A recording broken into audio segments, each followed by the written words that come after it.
Oke, karena Wajir Indra lagi ada kendala teknis, mungkin teman-teman yang mau bertanya seputar eh, pertanian organik ini boleh langsung ditanyakan ini. Mumpung ini narasumber kita eh,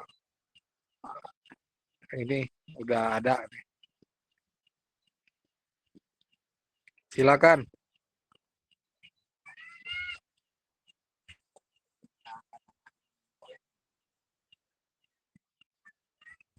Bisa langsung aja kalau mau bertanya. Perkenalkan diri atau apa. Saya coba tanya ya. Assalamualaikum warahmatullahi wabarakatuh. Waalaikumsalam warahmatullahi wabarakatuh. Waalaikumsalam. Bang, silakan. Ya, dulu sempat diskusi sedikit di grup dengan Bang John ini. Waktu itu soal pemurnian benih ya. Bang John saat ini sudah benih apa aja yang sudah dimurnikan supaya nggak tergantung lagi dengan GMO itu.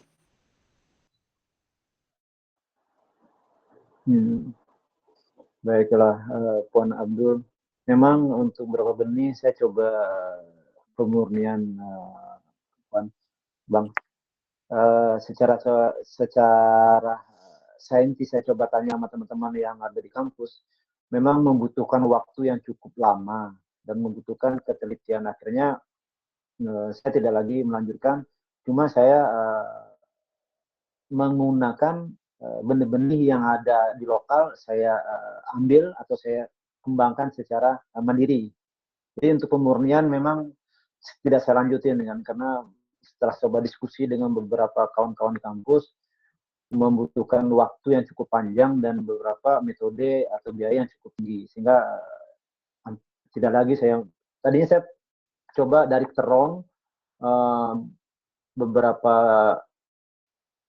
terong tomat ya, apalagi itu akhirnya memang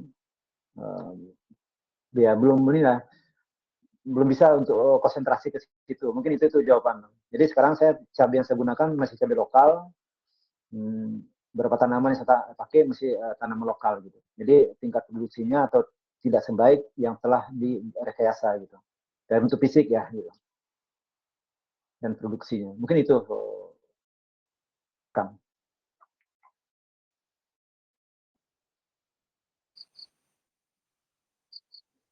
Oke. Baik, ini Bang John, ini ada pertanyaan lewat pesan ini ya dari Muamala Fitra. Sebentar, ambilkan. Pertanyaannya,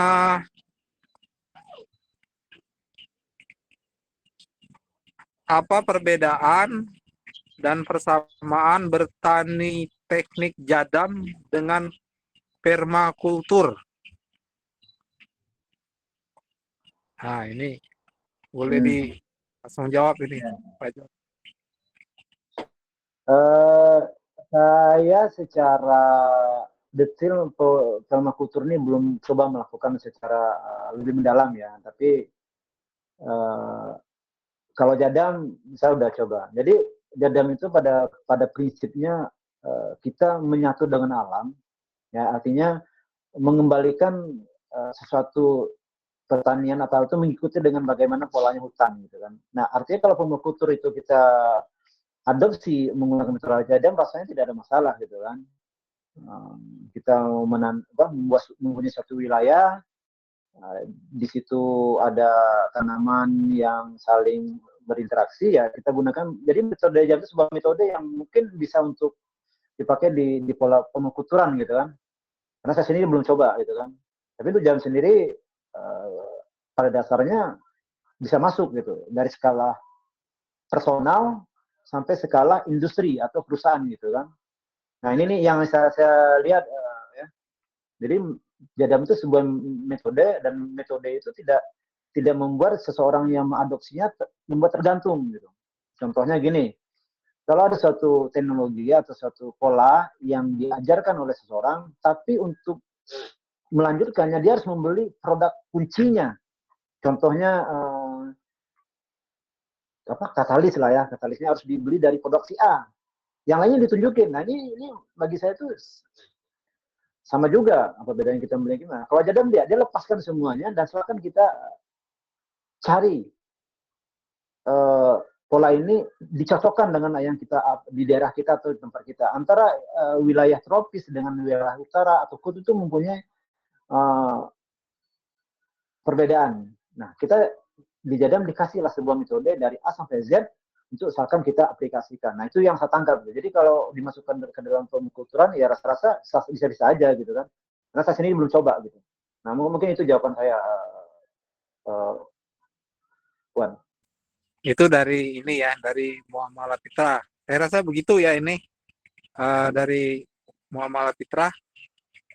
Teman-teman boleh lewat ini ya, lewat pesan nanti admin akan sampaikan. Atau langsung aja juga boleh, langsung bertanya aja.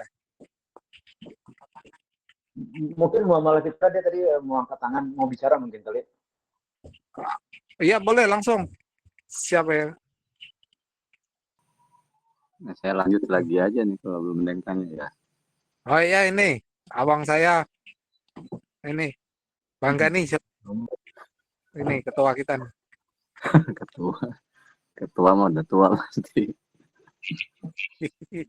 Lanjut. Gini, Bang John. Jadam itu kan diterapkannya mulai dari di riset sampai diterapkan itu kan di Korea. Nah, sementara Korea itu bukan negara tropis, dia negara 4 musim. Oke, mungkin beberapa tempat di Indonesia ya bisa diterapkan. Nah, tapi pertanyaan saya tuh begini. Kalau Indonesia ini sudah dikenal sebagai negara agraris, ya, berarti kan ilmu pertanian kita, ilmu tradisional ya maksudnya, itu ada. Tapi kemana gitu? Kok kita seneng nyari yang Korea lah, permakultur lah. Ada, saya yakin ada ilmu pertanian tradisional asli Indonesia. Nah, pernah nyari nggak nih Bang John? Ya, silakan Bang John ditangkapi. Assalamualaikum, Puan. Waalaikumsalam. Ya, Bang John tadi ada pertanyaan dari Pak Gani. Mungkin terputus atau udah bisa ditangkap pertanyaan Pak Gani. Belum. Tadi sepertinya susah karena hujan lagi hujan. Boleh diulang lagi gitu. Pak Gani, mungkin bisa diulang ini pertanyaannya. Saya ya biar nggak terputus ininya informasinya ya. Ya, coba saya ulang ya. Jadi poinnya gini, kalau Jadam itu kan dari Korea ya. Nah, sementara Indonesia sama Korea itu beda. Indonesia itu masuknya tropis gitu. Korea itu 4 musim. Ya kan? Ya mungkin di beberapa daerah Indonesia bisa cocok gitu, tapi nggak semuanya. Nah, yang jadi pertanyaannya itu, ada nggak ilmu pertanian tradisional Indonesia? Ya, salah satu contoh tuh kayak subak di Bali itu kan asli tradisional. Ya kan? Nah, ini yang tradisional Indonesia. Kenapa? Karena kita ini negara agraris. Gitu loh. Korea, walaupun ada pertanian, dia bukan agraris. Apalagi sekarang, udah masuk industri. Nah itu Bang Jan. Pernah nyari nggak ilmu pertanian tradisional asli Indonesia? Ya, ini silakan Pak John. Ya, eh, mungkin saya coba sedikit kasih gambaran ya antara perbedaan antara tropis dengan agraris gitu. Nah, kalau saya lihat dari pola jalan yang saya pakai, memang ada perbedaan ya. Perbedaan arti itu bukan perbedaan yang sifatnya mendasar gitu, Kang. Pertama yang membedakan adalah bagaimana terjadinya proses berkembang biaknya mikroba yang menjadi dasar fondasi bagi Jadam dalam mengembangkan pertanian mandiri gitu. Contohnya,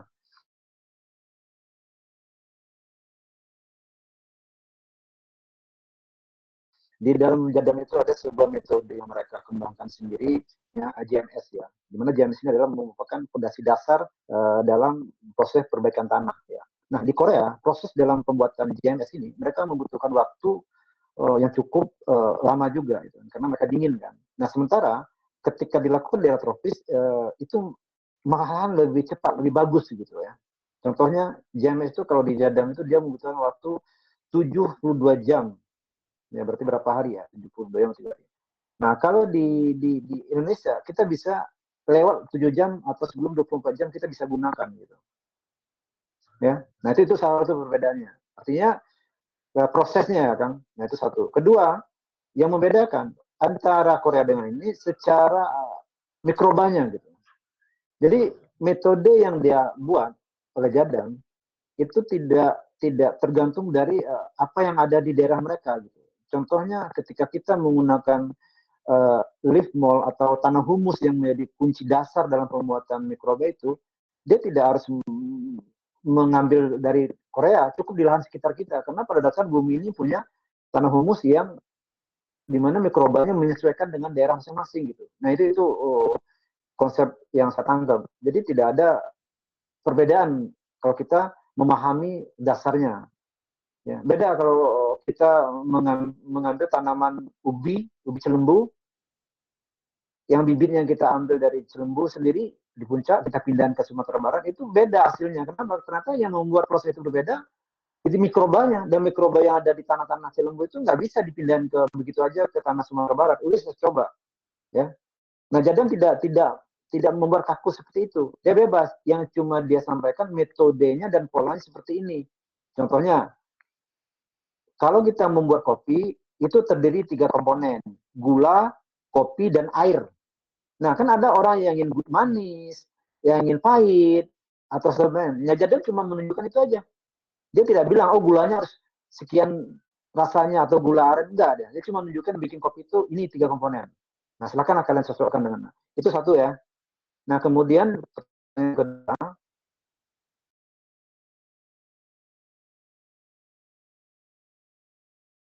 saya menemukan pertanian yang menyeluruh seperti Jadam ya. Mereka pestisidanya dia serahkan, dia tunjukin gitu ya. Tapi kalau parsial ada beberapa pertanian yang saya baca seperti pertanian Aceh yang disebut yang kalau salah satu Tanjung Muluk ya. Dia memang menunjukkan bagaimana bersawah secara alami. Cuma dia tidak menunjukkan proses seperti pembuatan pupuk dan lain-lain. Dia cuma menunjukkan bagaimana kita melihat bulan, bagaimana kita melihat matahari, bagaimana kita menghitung angin, melihat hama, melihat tanam sekitar. Cuma sebatas itu yang saya dapat, yang pernah saya baca. Tapi untuk yang tadi disampaikan oleh Kang di Bali, saya belum dapat referensi itu. Nah itu dari paparan saya mungkin bisa menjawab sedikit pertanyaan dari Kang Abdul gitu. Ya, kalau yang saya perhatikan Indonesia banyak, ya, mungkin sifatnya masih lokal. Ya, contoh kayak tadi Subak di Bali, ya kan. Terus di Kasepuhan, Cipta Gelar, ya kan. Terus di komunitas suku Baduy, gitu. Itu mereka punya pertanian tanpa kimia pabrik gitu ya.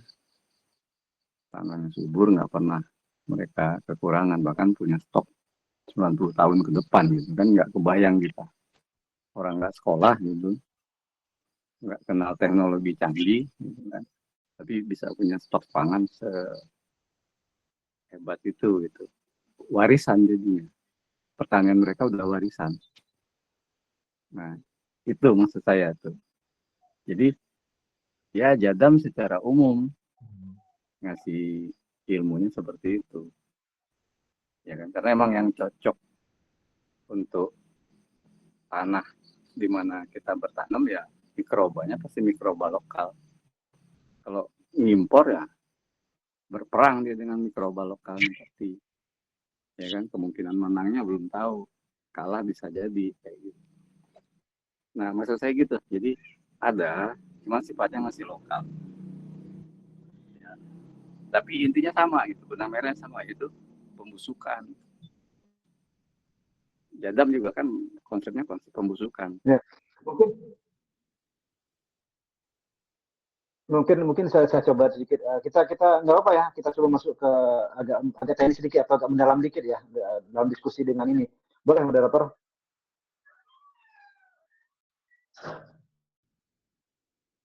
Boleh aja, boleh. Uh, mungkin sedikit boleh. Nah, tahun ke depan kita akan diskusi lebih lanjut. Nah, memang dalam jadam itu bukan proses pembusukan aja yang terjadi, mungkin.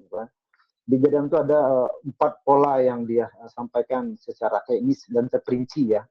Pertama tadi itu proses pembaikan tanah, kemudian proses pembuatan pupuk dasar, proses pembuatan pupuk tambahan, dan terakhir ada pestisida. Nah, mungkin pembusukan itu ada di proses mekanisme semuanya gitu kan. Semuanya akan mengalami pembusukan.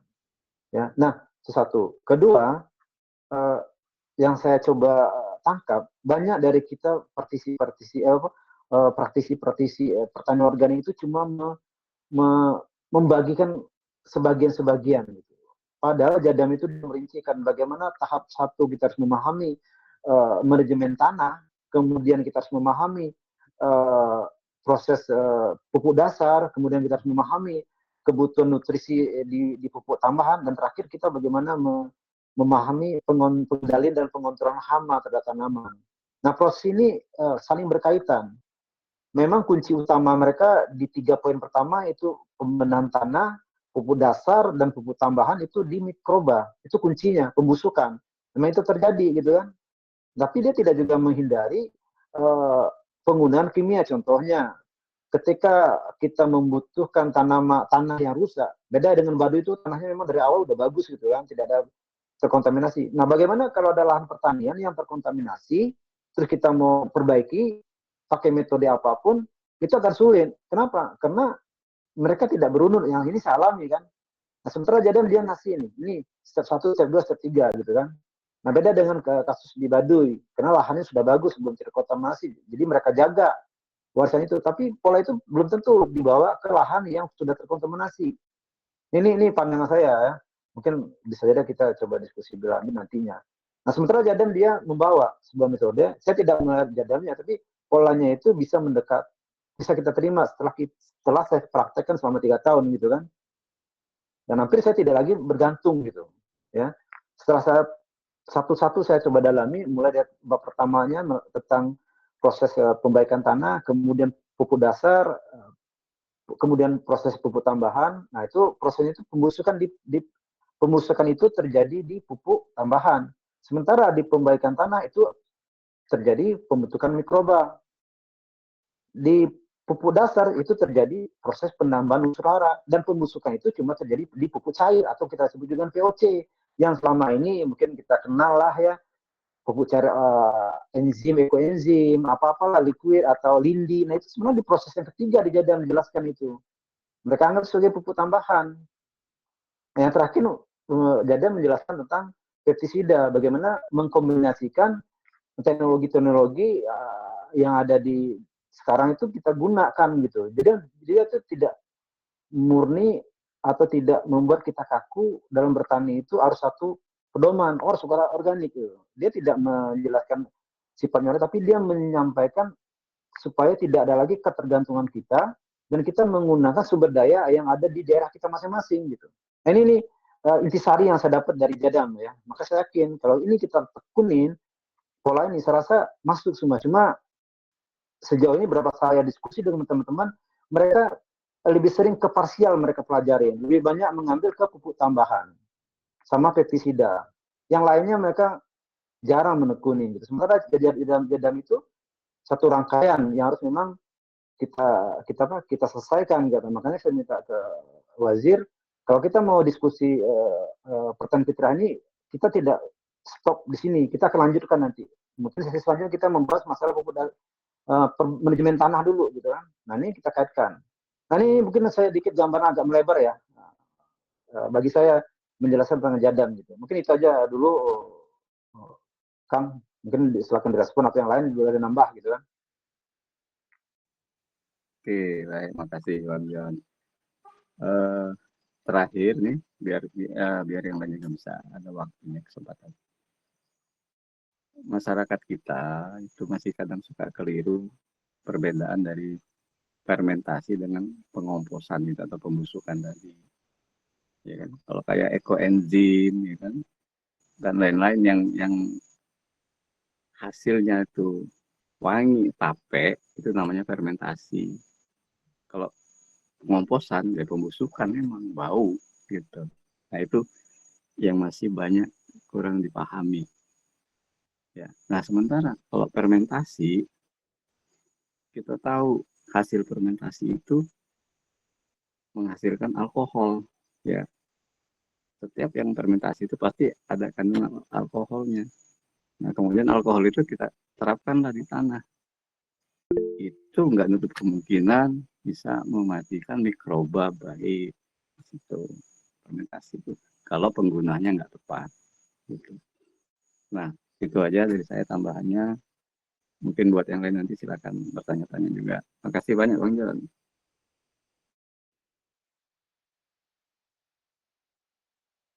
Ya, Ya, sama-sama. Mudah-mudahan apa yang dijelaskan oleh bisa menambah ya. Mungkin nanti kita bikin sesi lah nantinya ke depannya, satu pembahasan khusus gitu. ya boleh juga itu kita buatkan kajian khusus ya tentang jadam ini ya. Untuk teman-teman boleh kalau mau ini eh, menanyakan, menambahkan juga boleh terbuka tentang ini ya, tentang pertanian. Itu ada yang menanya lewat network, lewat pesan itu saya nggak bisa baca tuh. Saya baca dulu ya. Jadam itu apa tuh? Jadam itu selain untuk membersihkan darah nipas, apalagi gunanya? Ya, untuk pertanian tadi ya. Ya, rupanya bisa membersihkan darah nipas juga ini. Luar biasa ini. Silakan Bang John. Nggak apa, nggak apa. Nah, memang ketika saya coba menyampaikan tentang jadam ini, orang berpikir memang aneh-aneh gitu kan. Nah, karena mereka sendiri belum paham apa yang maksud jadam itu. Karena mereka membayangkan jadam ini mungkin produk dari Arab ya, mungkin ya. Saya nggak ngerti ya. Nah, jadam ini saya lupa bahasa Koreanya, tapi dari alam apa dari lupa ya. Jadam itu singkatan, sebuah singkatan ya. Jadam itu misalkan cari Google, saya lupa ya ini bahasa Korea atau bahasa apa itu kan. Jadi jadam itu bukan sebuah produk, sebuah metode atau pola atau cara yang dibuat oleh orang Korea. Siapa Master Cho ya lupa saya nggak apa-apa sama orang. Jadi mereka buat di singkatan nama itu jadam gitu kan. Nah, jadi bukan produk. Jadi jadam ini bukan sebuah produk yang bisa membersihkan lipat gitu kan. Jadam ini sebuah metode pertanian yang dikembangkan dan diteliti oleh orang Korea dan mereka namakan istilahkan namanya jadam gitu kan. Nah, ini beda ya. Oke, oke, oke. Ini bukan buat membersihkan darah nipas, dari mana masuknya nanti kan? Nggak mungkin yang busuk-busuk kan gitu. Jadi pemahamannya beda. Agak Bukan jadam metode bisa itu sama buat lagi yang lipat. lain. Jadam sebuah metode pertanian di Korea. Ada yang lebih hebat lagi pertanyaan saya. Apa jadam itu bisa buat nambah ini Pak? Ya kan? Oh, bukan begitu perginya sebenarnya.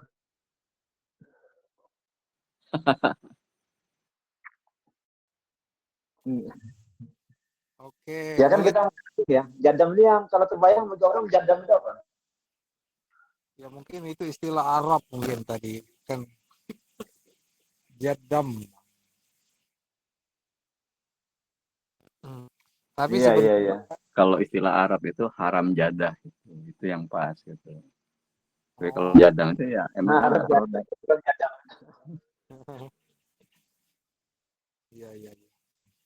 Pahit Ya katanya mungkin hitam, pahit ya katanya.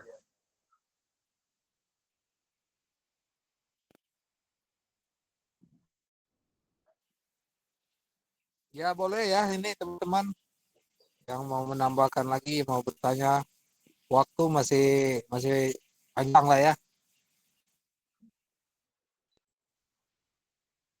Ya, Tapi kan dalam mungkin konteks ini kedepannya kan, kita akan coba buat satu sesi tentang jadam.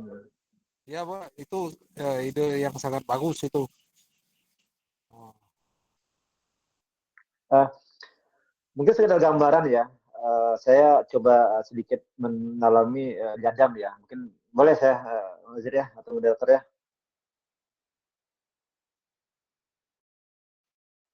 boleh, boleh. Silakan ini. Ya, mungkin sebelum kita diskusi ke depannya, mungkin ada sedikit gambaran buat teman-teman. Mungkin ada yang jadi petani atau yang tidak petani, maupun yang masih mau coba petani atau punya gambaran. Nah, jadam ini saya sebut sebuah revolusi ya, revolusi di dunia pertanian di abad yang ke-21 ya. Kan dia sendiri mulai dipublikasi penelitian mereka di tahun 2020 ketika COVID menyerang ya. Nah, dia baru baru berani dan saat itu pun saya baca mereka diserang habis-habisan gitu oleh para kapitalis gitu kan, baik dari segi produk mereka atau metode mereka maupun hak-hak paten mereka. Nah, sehingga pendiri Jadam ini Mr. Cho ini dia akhirnya mengajukan hak paten semua produk yang dia metode atau penemuan yang dia publis untuk umum tidak boleh dipatenkan oleh siapapun ya. Jadi semua orang bisa pakai. Mulai dari petani yang kecil sampai di perusahaan besar. Nah, saat ini hampir beberapa pengusaha atau yang udah perusahaan sudah mulai memproduksi produk-produknya gitu.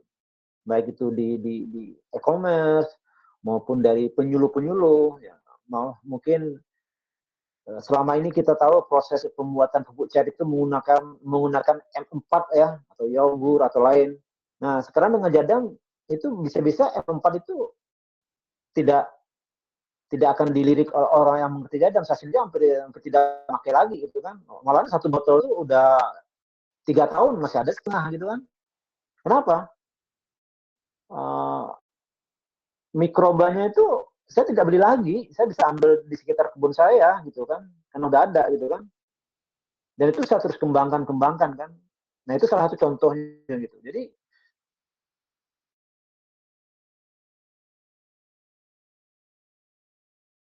yang dia lakukan, saya tuh cukup berani untuk para kapitalis gitu kan. Terutama pupuk gitu kan dan pestisida gitu. Nah, ini gambaran gitu. Saya yakin ke depannya. Dan dia prediksi juga 2030 hampir semua industri hampir pertanian ini akan dikuasai oleh skala industri gitu. Jadi tidak lagi perorangan. Mungkin di Indonesia masih ya beberapa daerah, tapi 2030 sampai 2050 pertanian itu akan dikuasai oleh dalam bentuk industri. Jadi bukan lagi masyarakat. Mungkin kayak Baduy itu sebagian kecil gitu kan. Tapi kebutuhan pangan dunia kan tidak cukup dengan kita melihat seperti di Baduy itu kan. Karena sifatnya udah global. Nah, Jadam dia berani menentang itu. Nah, ini gambaran ya. Apalagi sekarang yang di 2025 kemarin saya baru dapat literasi aja, mereka malah menciptakan sebuah pestisida yang bisa bertahan sampai setahun gitu.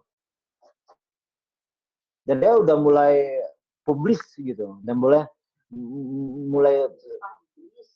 kasih ke kita semua bagaimana cara buatnya gitu kan. Artinya bisa jadi kalau ini terus berkembang ya pasar pestisida akan dapat saingan gitu kan. Contohnya sekarang kalau mereka yang udah menggunakan jadam tidak lagi menggunakan mikroba M4 lah yang terkenal lah. Hampir semua orang kan proses pengomposan itu kan menggunakan M4. Nah, ini gambaran ya tambahan ya. Makanya kenapa saya yakin kedepannya kalau ini kita jadikan sebuah metode pertanian ya akan membuat petani kita mandiri gitu kan. Cuma seberapa banyak kita didukung oleh pihak-pihak lain atau stakeholder lain untuk mengembangkan pola ini. Nah, ini apalagi kebiasaan masyarakat kita yang masih sangat tinggi ketergantungan terhadap pupuk kimia gitu. Ini baru aja ya saya tambahin.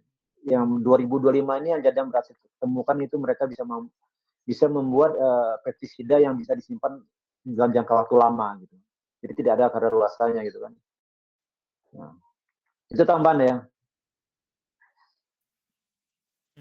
Mungkin Ya, itu aja wajar pada saya pengembangan yang terbaru dari jadam itu.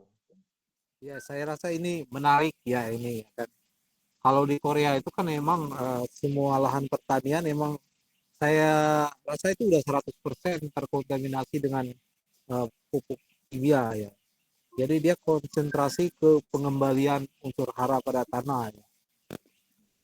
Saya rasa itu menarik sekali itu konsep jadam ini ya. Di Indonesia yang mungkin di beberapa tempat kayak Baduy itu ya mungkin nggak begitu ini ya berpengaruh itu ya. Memang mereka memang udah dari dulu sistem pertaniannya udah organik ya dari dulu. Cuma kalau yang ini sistem pertanian yang sekarang kan udah saya rasa udah 80% udah tergantung semua ke ini ke pupuk kimia ya. Dan itu sangat penting sekali kita mengedukasi cara mengembalikan unsur hara tanah, cara mengelola tanah. Rata-rata petani-petani apalagi yang petani baru ini udah nggak tahu lagi cara mengelola tanah selain uh, dengan kimia. Saya rasa gitu ya.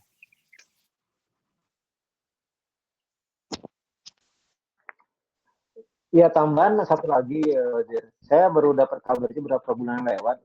Ternyata jadam ini udah diaplikasikan oleh sebuah perusahaan di Kalimantan. Tapi sampai saat ini saya belum dapat ya relasi ke situ ya, mau mengetahui ya sejauh mana.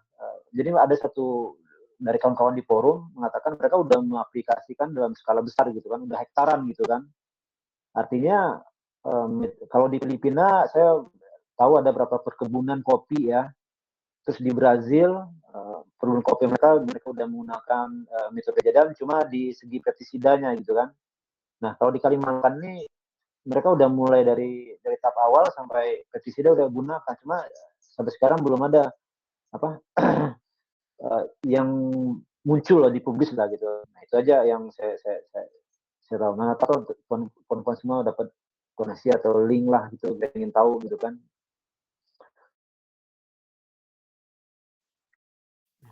Ya, itu dicatat ya ini. Nanti kita sama-sama lah ya ini mengumpulkan ini ya literasi-literasinya. Karena penting juga kan sebenarnya di Indonesia ini pertaniannya tentu udah sangat mapan karena kita kan memang eh, daerah pertanian, daerah agraris ya. Cuma kendala di kita itu ya di dokumentasi literatur. Salah satunya tadi kan yang disebutkan oleh Bang John yang dari Aceh tadi. Cuma itu kan teknis menentukan waktu tanam kalau saya nggak salah itu melihat bulan, melihat uh, deruan arah angin segala macam itu. Cuma untuk teknis ini kan memang nggak dibahaskan secara detail gitu. Memang kita ada kampus-kampus gitu, tapi kampus-kampus kayak IPB ini kampusnya Amir ini saya itu orientasinya ya ke ini ya pertanian kimia ya. Uh, Mungkin ini Bang John, kita ini kan udah mempraktikkan lah sedikit-sedikit di KWS ini di lahan 2.500 meter. Saya mau nanya tentang teknis ya. Kendala-kendala kami di lapangan ini itu tentang gulma.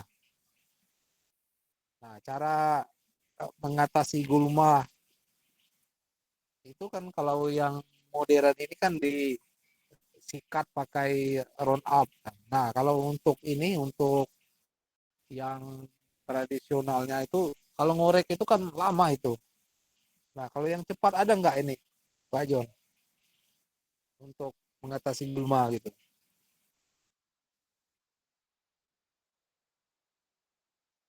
Ya, baik. Ya, sebenarnya sama juga apa yang Tuhan udah alami, saya juga alami di kebun ya. Mengatasi gulma ini gimana sih pada intinya gitu kan. Nah, setelah coba dengan jadam, apalagi dengan kita tadi saya bilang, kita tuh harus bisa menyelaraskan gitu kan. Jadi gulma itu jangan dianggap lagi musuh, tapi itu adalah sebuah indikasi bahwa tanah di situ membutuhkan pembusukan dari gulma. Jadi kita tidak menghancurkan, tapi kita membasminya. Nah, dengan ada teknologi sekarang, ya saya dengan lahan 3.000 itu dengan satu mesin potong rumput yang sekarang udah punya, ya kita tinggal menyelaraskan gitu kan. Kebutuhan gulma itu bukan lagi sebuah musuh, tapi memang kebutuhan kita untuk jadi kompos gitu. Nah ini nih masalah mindset ya Wazir. Tapi kalau kita bercerita untuk membasmi ya kayak gitu. Akhirnya kita gunakan herbisida, bagaimana gulma hancur. Akhirnya terjadi keseimbangan dalam tanah itu rusak. Karena herbisida juga membunuh mikrobanya kan. Tapi kalau kita berpikir, nah gulma ini saya butuh. Jadi saya butuh bagaimana bisa mengumpulkan gulma dengan banyak, ya saya butuh alat, teknologi. Mesin potong rumput. Apalagi sekarang udah banyak beberapa toolkit yang bisa untuk mengumpulkan gulma. Pada akhirnya sampai sekarang saya tidak ada masalah dengan gulma. Contoh kemarin kebun saya hari paginya semak, saya potong rumput, siangnya selesai rata, saya kumpul rumput, saya taruh di tong pengomposan. Sudah tuh lahan yang sudah potong rumput saya bajak dengan kultivator, sore saya tanam, selesai masalah. Sudah tuh ketika gulma mulai tumbuh dikit, kita siang-siang pakai alat penguis, kan selesai itu, nggak ada masalah. Malah saya bisa ngumpulin bahan pupuk kompos dari gulma itu, karena gulma itu dia mempunyai nutrisi yang seimbang gitu. Nah itulah cara-cara melihatnya. Jadi saya tidak mengatasi dengan menggunakan herbisida gitu. Nah saya gunain lah peralatan, jadi saya kumpulin gitu kan. Nah itulah kelebihan kita saat kita hidup di teknologi ini, ya teknologi kita pakai gitu kan, jangan kita jadikan benar aja gitu kan. Nah ini nih cara saya melihat suatu di kebun ya. Jadi saya tidak sama sekali tidak menggunakan herbisida gitu. Saya gunakan sinar rumput, saya kumpulin, saya buat satu bak pengomposan. Nah 3 bulan 4 bulan lagi saya ambil tanam lagi tanah gitu. Nah ini apa saya metode pola saya aja ya. Mungkin yang lain kan masih banyak caranya gitu kan. Iya, iya. Itu saya rasa itu ini juga ya. Karena itu lebih pada teknis ya. Cuma penting sekali gitu loh. Ini uh, mengontrol gulma gitu.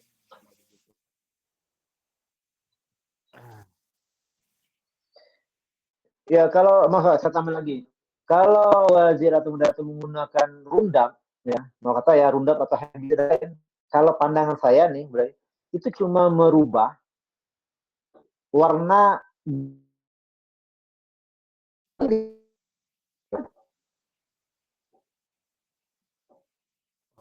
Ini pandangan saya aja ya, karena banyak saya lihat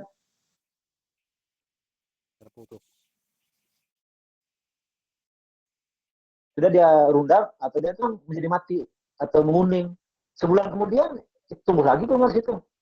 Jadi kita sama aja membuang uang bisa kan. Nah mendingan kita ambil, kita potong udah semua rumput jelas, tumbuh kita ambil lagi gitu kan. Nah itu tambahan aja ya, ini kan beda cara orang memandang gitu. Iya, ya, betul, betul. Oke.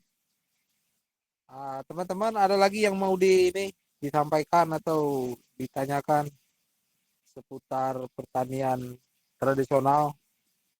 Untuk yang jadam tadi ya kita buatkan sesi tersendiri ya, karena ini uh, materinya agak banyak ya, Ya, agak detail.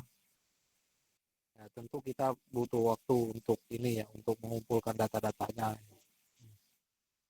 Ada lagi kira-kira yang mau ditanyakan?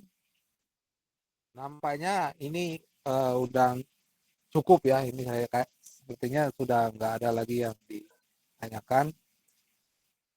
Oh, masih ada rupanya. ada Saya bacakan dulu. ada berapa ya, di pesan itu saya lihat ya. Cara membuat kompos. Nah, ini teknis ya. Mungkin Pak John, cara membuat kompos ini cara membuat kompos yang benar dengan cara organik. Nah, ini teknis ya. Mungkin bisa jelaskan secara singkat aja ya. Mungkin ini karena udah terlalu larut ya. Udah larut malam. Silakan Bang John, cara membuat kompos organik.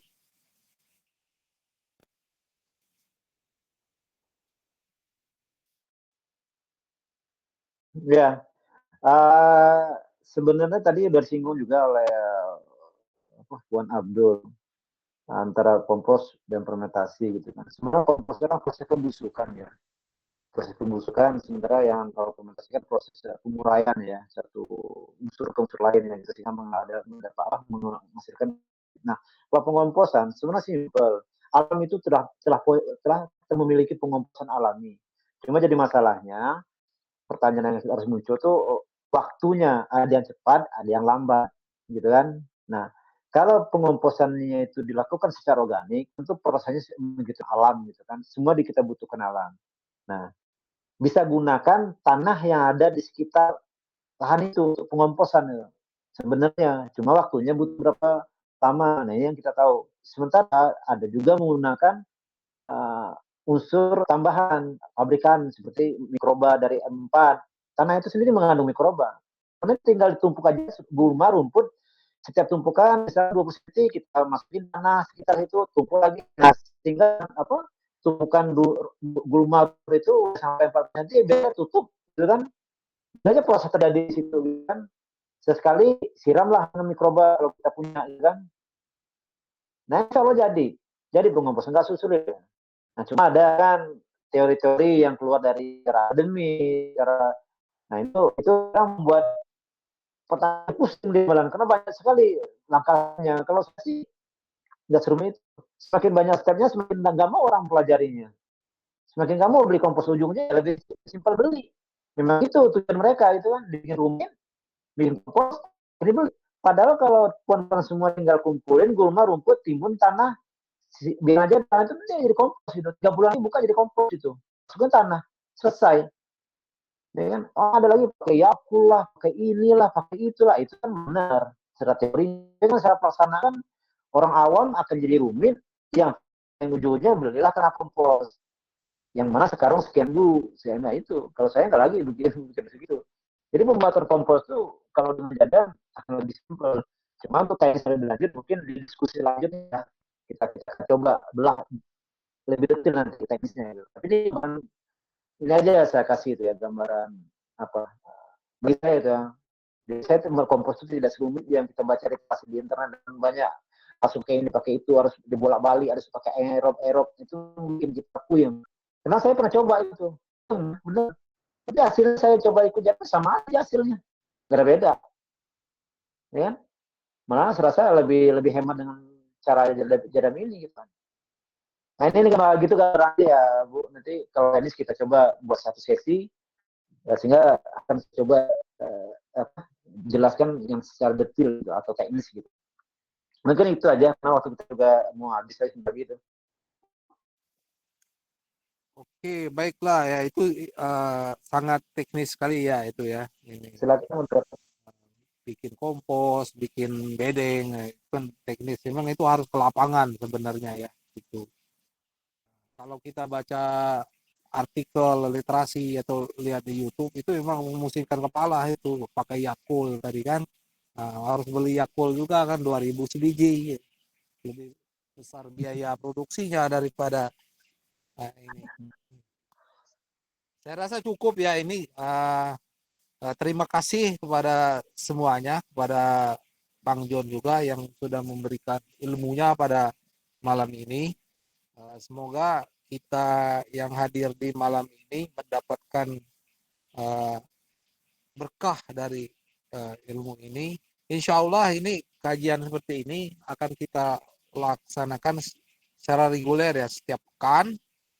Uh, dan untuk prakteknya untuk di Jabodetabek bisa datang ke KWS langsung. Kita ada tanah seluas enggak begitu luas tapi cukup untuk praktek ya. Kita terbuka di sini untuk menerima untuk praktek bukan belajar ya. Kalau belajar ya kita sama-sama belajar.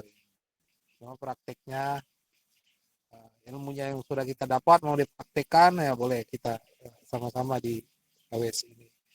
Saya rasa cukup segitu ya. Uh, uh, saya tutup aja ini kajian kita malam ini dengan membacakan lapas hamdalah alhamdulillah. Terima kasih ini Bang Jon semuanya. Selamat malam. Assalamualaikum warahmatullahi wabarakatuh.